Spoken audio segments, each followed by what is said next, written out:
दोस्तों नमस्कार। मैं हूं डॉक्टर एस के पांडे और आज मैं हाजिर हूं एक नए विषय के साथ। यह है स्ट्रेट ऑफ हॉर्मुज या हॉर्मुज जल डमरू मध्य। हमने देखा है कि जब से ईरान और अमेरिका के मध्य संघर्ष शुरू हुआ है पिछले कई महीनों में, और उससे भी पहले स्ट्रेट ऑफ हॉर्मुज को लेकर अनेक विवाद उठते रहे हैं। एक तरह से अमेरिका और ईरान के बीच जो मौजूदा विवाद है उसमें स्ट्रेट ऑफ हॉर्मुज या हॉर्मुज जल डमरू मध्य एक महत्वपूर्ण क्षेत्र है। देखा जाए तो मध्य पूर्व के क्षेत्र में स्ट्रेट ऑफ हॉर्मुज की जो रणनीतिक और आर्थिक महत्ता है उसको लेकर इस पर नियंत्रण करने की अलग अलग कोशिशें होती रही हैं। आज हम इस विषय की विस्तार से चर्चा करेंगे, जानेंगे कि ये मसला है क्या और इसके विविध पक्ष क्या हैं। तो सबसे पहले बात करते हैं कि स्ट्रीट किसे कहते हैं। जल डमरू मध्य जो शब्द है वो किसके लिए प्रयोग किया जाता है। दरअसल स्ट्रेट एक संकरी जलधारा होती है, जल डमरू मध्य एक संकरी जलधारा होती है, और ये तुलनात्मक रूप से दो अन्य बड़ी जलधाराओं को आपस में संबद्ध करती है या जोड़ती है। जैसे कि मैं स्ट्रेट ऑफ हॉर्मुज को ही लें तो ये कनेक्ट करता है पर्शियन गल्फ को गल्फ ऑफ ओमान से और अरेबियन सी से, अरब सागर को एक तरह से वृहद रूप में ये फारस की खाड़ी से जोड़ता है। ये स्ट्रेट ऑफ हॉर्मुज है और इसकी यही भौगोलिक स्थिति है। अभी पिछले कुछ दिन पहले हमने देखा कि अमेरिका और ईरान के बीच फिर से तनाव बढ़ गया है। न सिर्फ तनाव बढ़ा है बल्कि दोनों एक दूसरे के प्रतिष्ठानों पर हमले भी कर रहे हैं। न सिर्फ कठोर शब्दों का प्रयोग कर रहे हैं बल्कि खतरनाक हथियारों का भी एक दूसरे के खिलाफ इस्तेमाल कर रहे हैं। अमेरिकी राष्ट्रपति ने खुद को, यानी कि अपने देश को, जो स्ट्रेट ऑफ हॉर्मुज है उसका संरक्षक नियुक्त किया है। एक तरह से खुद को घोषित किया है कि अमेरिका जो स्ट्रेट ऑफ हॉर्मुज है, हॉर्मुज जल डमरू मध्य, उसका संरक्षक है। और ये भी प्रतिबद्धता व्यक्त की कि वे अब 20% कर लगाएंगे, टोल लगाएंगे इस पर गुजरने वाले सभी जहाज़ों पर, क्योंकि अमेरिका इसके बदले में जो भी वहाँ पर आवागमन है उसको सुरक्षा भी प्रदान करेगा और इसके बदले में वो फीस वसूलेगा। हालांकि ईरान ने इस अमरीकी दावे का खंडन किया और अरागची साहब ने तो मजाक उड़ाया है, तंज कसा है अमेरिकी राष्ट्रपति की सोच पर। और देखा जाए तो ईरान और अमेरिका पिछले कई महीनों से, काफ़ी लंबे समय से एक दूसरे के खिलाफ इस तरह की शब्दावली, कठोर शब्दावली का भी प्रयोग करते रहे हैं स्ट्रेट ऑफ हॉर्मुज को लेकर। आप सभी को ज्ञात होगा कि अमेरिका और ईरान के दरमियान जो शांति प्रक्रिया है वो भी चल रही है और साथ ही साथ बीच बीच में इस तरह से जो युद्ध विराम है उसका उल्लंघन भी होता रहता है। मेमोरेंडम जिस पर हस्ताक्षर हुए थे और उससे काफ़ी उम्मीदें बढ़ी थीं कि दोनों देश एक बार फिर से शांति की कोशिशें करेंगे और स्थायी समाधान की दिशा में अग्रसर होंगे, किंतु ये लंबे समय तक नहीं चल पाया और बहुत ही फ्रेजाइल समझौता रहा। और एक तरह से देखा जाए तो ईरान के कई नेता ये कह रहे हैं कि जो इस्लामाबाद समझौता है वो अब गुजरे ज़माने की बात है। तो ये हालत है। अमेरिका ने ये आरोप लगाया कि ईरान ने स्ट्रेट ऑफ हॉर्मुज से गुजरने वाले जहाज़ों पर हमला किया है और बदले में अमेरिका ने ईरान के प्रतिष्ठानों पर हमला किया और ईरान ने जवाबी कार्रवाई करते हुए जो कई जीसीसी यानी कि गल्फ कोऑपरेशन काउंसिल के जो सदस्य देश हैं उन पर उनके जो वाइटल लोकेशंस हैं जहां पर अमरीकी बेस स्थित हैं वहां पर हमले किए हैं बदले में जवाबी कार्रवाई करते हुए। एक तरह से दोनों देश अपना नियंत्रण स्थापित करना चाहते हैं स्ट्रेट में।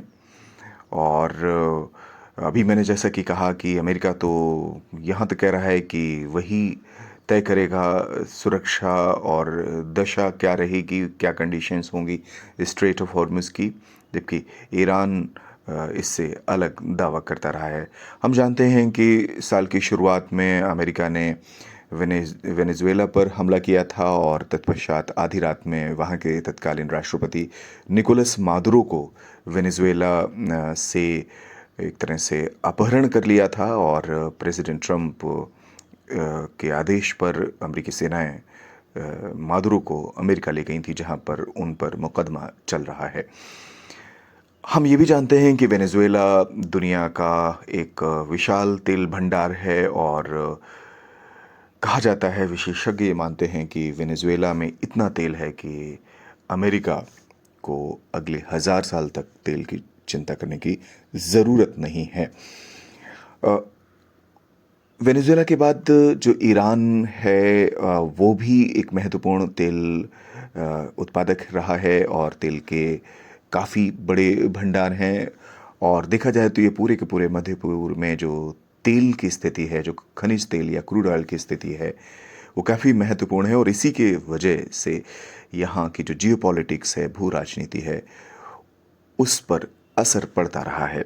अगर मौजूदा तनाव को देखें तेल के नज़रिए से तो निश्चित तौर पर यहाँ की मौजूदा तनावपूर्ण स्थिति के पीछे तेल का खेल एक महत्वपूर्ण घटक है। भूगोल की अगर हम बात करें तो भूगोल राजनीति को हमेशा से प्रभावित करता रहा है। बड़े बड़े महासागर, पर्वत श्रृंखलाएँ और ये स्ट्रेट न सिर्फ वाणिज्यिक रूप से महत्वपूर्ण रहे हैं बल्कि रणनीतिक रूप से भी महत्वपूर्ण रहे हैं और इन्होंने अंतर्राष्ट्रीय संबंधों को काफ़ी हद तक प्रभावित किया है। अगर हम देखें तो जो अमेरिका की भौगोलिक स्थिति है खुद में वो काफ़ी महत्वपूर्ण है। आप देखें कि उत्तर और दक्षिण में अमेरिका के ऐसे देश बसते हैं जो कि तुलनात्मक रूप से अमेरिका जैसे शक्तिशाली तो नहीं है। वहीं पश्चिम और पूर्व में जो प्रशांत महासागर और अंध महासागर स्थित हैं अमेरिका के, वो अमेरिका की स्थिति को और महत्वपूर्ण बना देते हैं क्योंकि ये संसाधनों से परिपूर्ण है।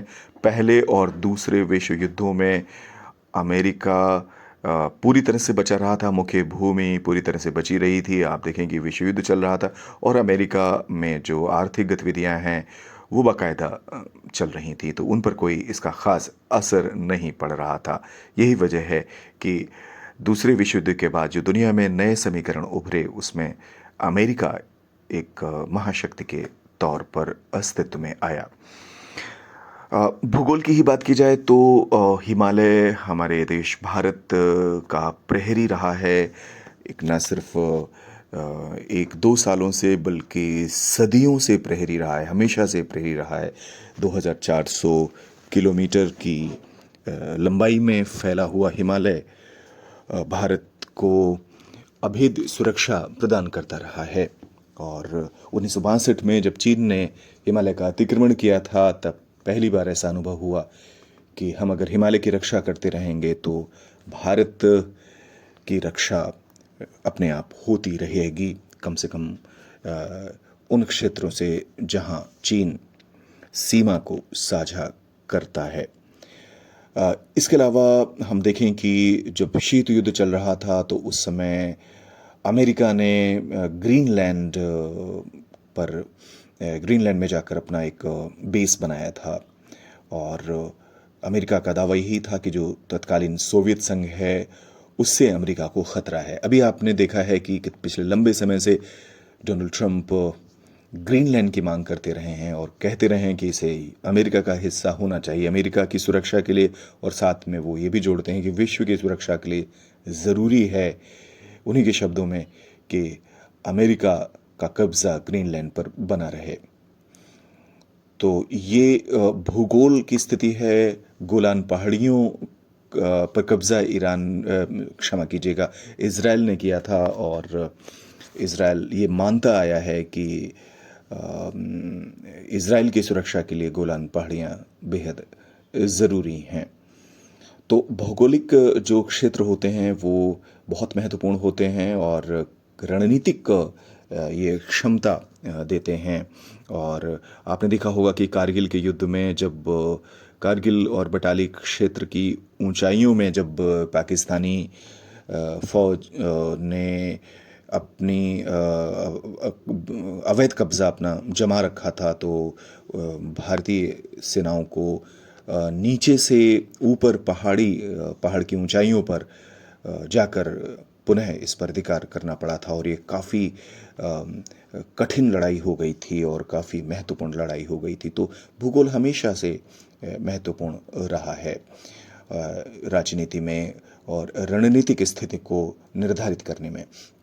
जहाँ तक स्ट्रेट ऑफ हॉर्मुज़ की बात है, तो अमेरिका और ईरान के बीच जो संघर्ष जारी है उसमें ये एक महत्वपूर्ण कड़ी है और इसका एक रणनीतिक महत्व है।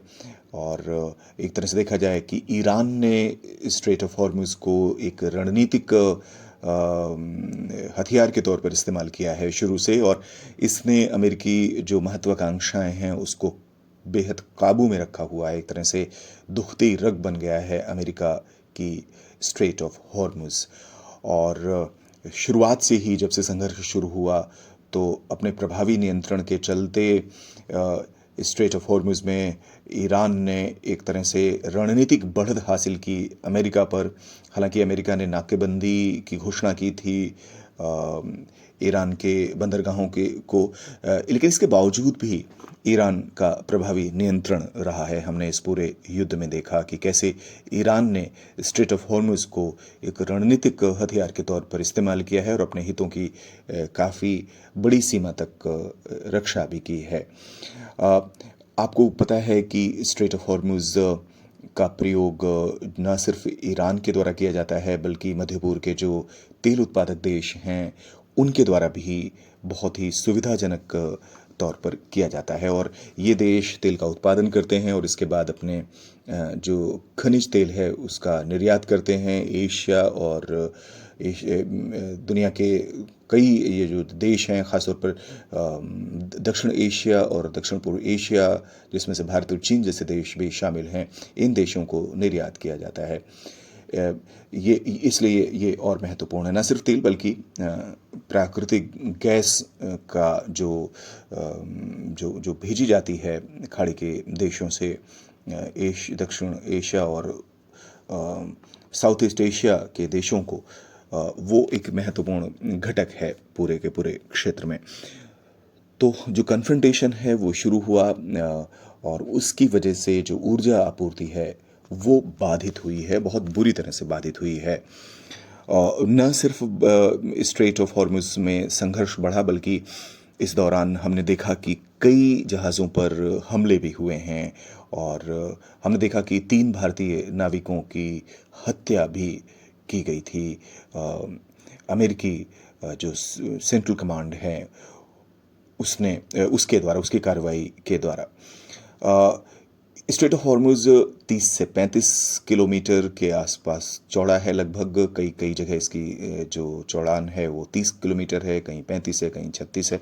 तो इस तरीके से ये अलग अलग क्षेत्रों में इसकी चौड़ाई है। और इसमें ये उत्तर में देखा जाए तो ईरान है और दक्षिण में ओमान और यूनाइटेड अरब एमिरेट्स या यूएई हैं, संयुक्त अरब अमीरात दक्षिण में।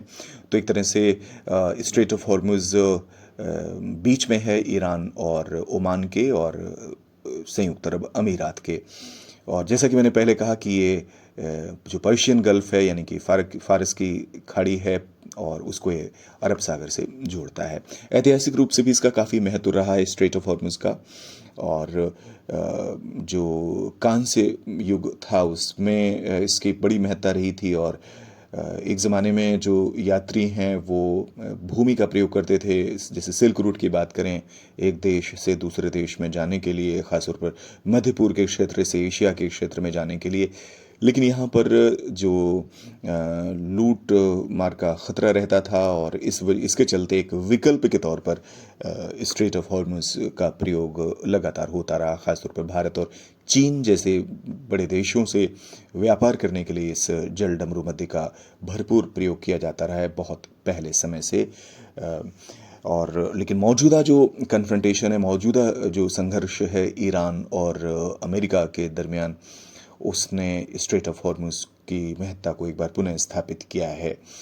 दोनों ने इस पर नियंत्रण करने की कोशिश की है जब से इजराइल और अमेरिका ने मिलकर ईरान पर भारी हमले शुरू किए हैं। तभी से स्ट्रेट ऑफ हॉर्मुज़ के नियंत्रण की कोशिशें भी जारी रही हैं। ईरान ने वहीं अपनी रणनीतिक क्षमता के चलते फ्री जो मूवमेंट है, जो निर्बाध आवागमन है इस क्षेत्र में, स्ट्रेट ऑफ हॉर्मुज़ में, उसको प्रभावित किया है। और ईरान पर ये भी आरोप लगते रहे हैं कि ईरान ने जो गैस और क्रूड ऑयल की जो सप्लाई है, आपूर्ति है, इस वाटरवे के ज़रिए उसको प्रभावित किया है, उसको बाधित करने की कोशिश की है। 2025 का एक आंकड़ा है, उसमें ये माना गया है कि 20 मिलियन जो बैरल्स पेट्रोलियम है, जो क्रूड है, और उसका जो निर्यात है वो इस स्ट्रेट का प्रयोग करते हुए किया गया है। इसका साफ मतलब है कि लगभग 600 बिलियन डॉलर का व्यापार इस जल संधि से होता रहा है। 20 मिलियन बैरल्स ऑफ पेट्रोलियम जिसकी मैंने अभी बात की, इसका ये प्रतिदिन यहाँ से भेजा जाता रहा है दुनिया के मुख्तलिफ मुल्कों को। यहाँ से दुनिया का जो 20% जो तेल और प्राकृतिक गैस है वो उसका निर्यात इसी स्ट्रेट से होता है। कतर की ख़ासतौर पर इसमें नाम लेना ज़रूरी होगा कि अरबों डॉलर की जो गैस है वो कतर दुनिया के तमाम देशों को भेजता है। भारत और कतर के दरमियान भी एक गैस की आपूर्ति को लेकर समझौता हुआ था एक आध साल पहले। तो इसलिए ये बहुत महत्वपूर्ण हो जाता है।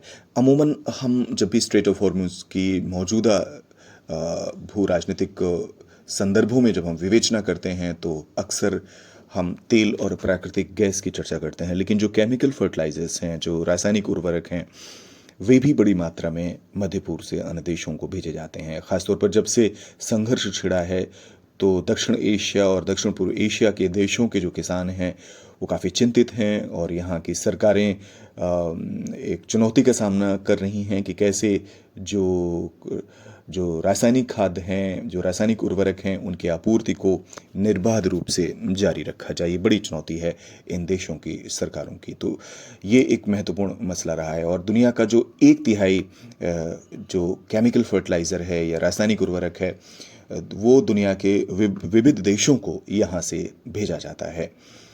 और ईरान के अलावा संयुक्त अरब अमीरात, Qatar, Saudi Arabia, Kuwait, Iraq भी इस जो वाटरवे है, ये जो स्ट्रेट ऑफ हॉर्मुज़ है, उसका इस्तेमाल करते हैं अपने तेल और प्राकृतिक गैस के निर्यात के लिए।